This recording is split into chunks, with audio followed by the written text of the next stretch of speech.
Live in Western Oregon, this is NBC 16 News at 6:30.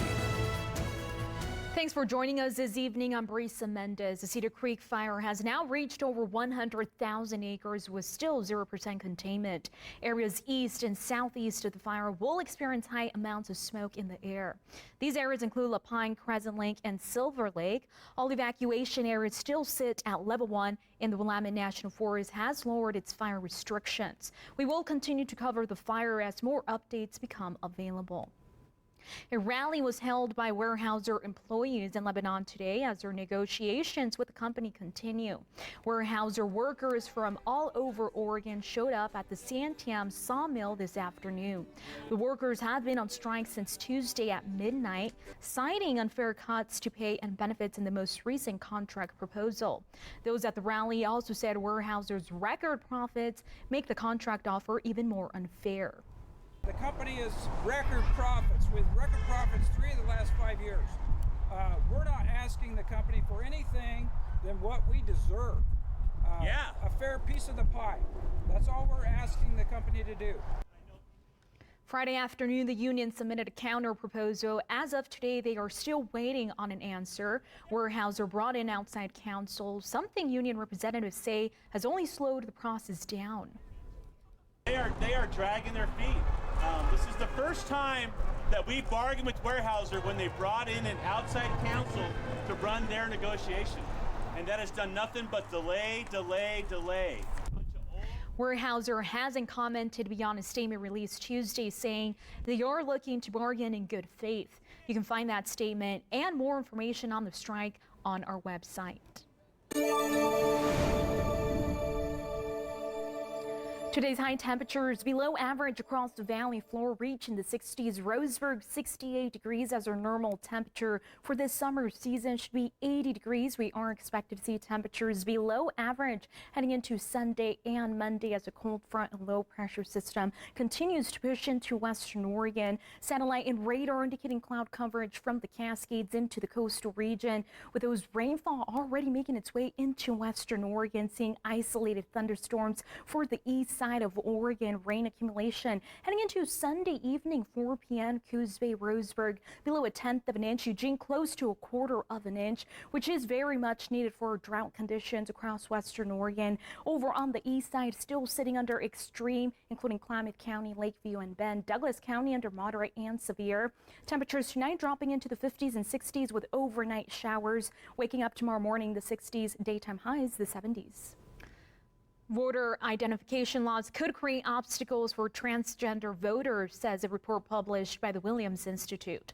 The think tank at UCLA Law School says over 200,000 registered voters may find it difficult to vote in states with strict photo ID requirements, as their gender identity may not match their government-issued ID. The report says voting in person may add further barriers. Democrats have been working to pass voting rights legislation, but Republicans have blocked those attempts, saying it is government overreached.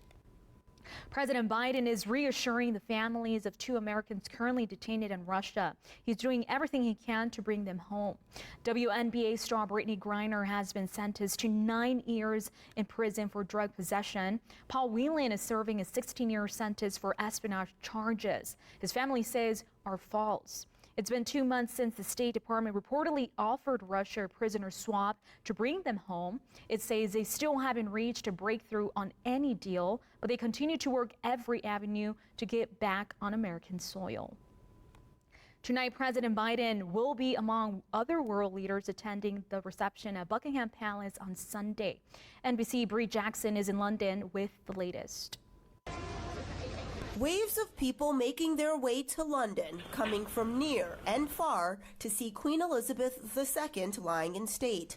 It's been fantastic to talk to everyone as well and hear about where they've come from around the country is just incredible. It's been closed until further notice. Numbers grew so large that officials paused the queue for several hours Friday. Lines here in London to see Queen Elizabeth lying in state have resumed. Thousands of people have already seen the Queen and paid their respects. Inside Westminster Hall, a somber moment. King Charles III and his siblings holding a vigil for their late mother, standing in silence over her flag-draped coffin while mourners watched. Historic events like this have led to one of the largest protection operations in London history. There is nothing that could probably possibly compare to not just what's gone on already, but what will occur on Monday at the state funeral. Prince William and his wife, Princess Kate, watched as troops rehearsed for Monday's service. On Saturday, William will once again join his brother, Prince Harry, as the Queen's 8 grandchildren mount a vigil by her coffin. I think the Queen herself, aside from the monarchy, has just been a shining example of service duty. Royal family members expressing their gratitude. Prince Edward saying in a statement, "We have been overwhelmed by the tide of emotion."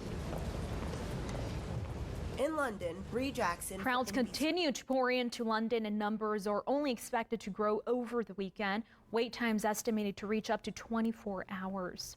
The Justice Department is asking the court to let it continue its investigation of documents seized from Mar-a-Lago. A judge ordered the DOJ to stop its review of the record until a further court order or a report by an independent special master is complete. Former Judge Raymond Derry has been assigned that role and has until November 30th to weed out documents covered by legal privilege. More than 11,000 documents were seized from the former president's home. The DOJ says the court's hold is impeding its efforts to, quote, protect the nation's security. A hearing to consider vacating the 2000 murder conviction of Adnan Syed is set for Monday in Baltimore.